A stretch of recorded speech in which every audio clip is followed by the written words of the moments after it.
Sing the glory to His name. Make His praise glorious. Say to God, how awesome are your words. Because of the greatness of your power, your enemy will give preach obedient to you. เพลงสรรเสริญ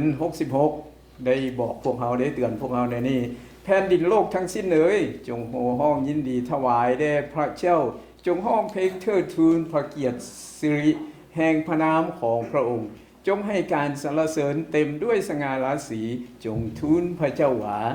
พระราชกิจของพระองค์น่าคังข้ามยิ่งนักฤทธานุภาพของพระองค์ยิ่งใหญ่แท้ๆจนเราศัตรูต้องยอมสยบต่อหน้าพระองค์ดังนั้นพวกเราจะนมัสการพระเจ้าองค์ยิ่งใหญ่นำกัน We will worship the great God together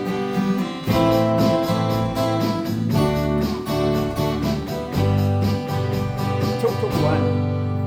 ทุกๆวันใจข้าต้องการจะสรรเสริญพระนามพระองค์ทุกๆวันใจข้าต้องการอาการดีแห่งความเมตตาของพระองค์มาร้องสรรเสริญความรักองค์พระเยซูที่ข้ารู้จักโดยความรักพระองค์ข้าจึงเป็นไทยร้องชื่นชมในความรักชีวิตของข้าอยู่ในพระหัตถ์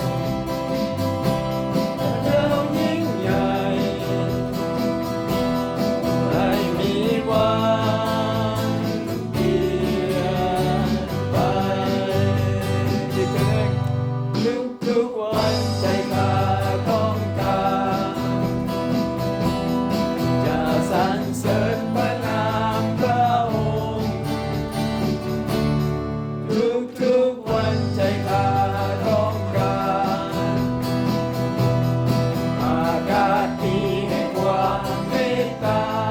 ของพระองค์มาร้องสรรเสริญในความรักองค์พระเยซูที่ข้ารู้จักโดยความรักพระองค์ข้าจึงเป็นไทย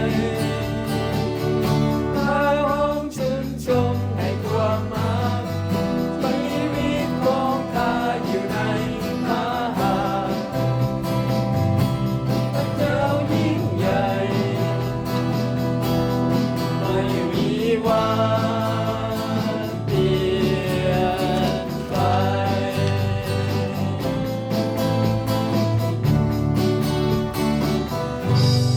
Amen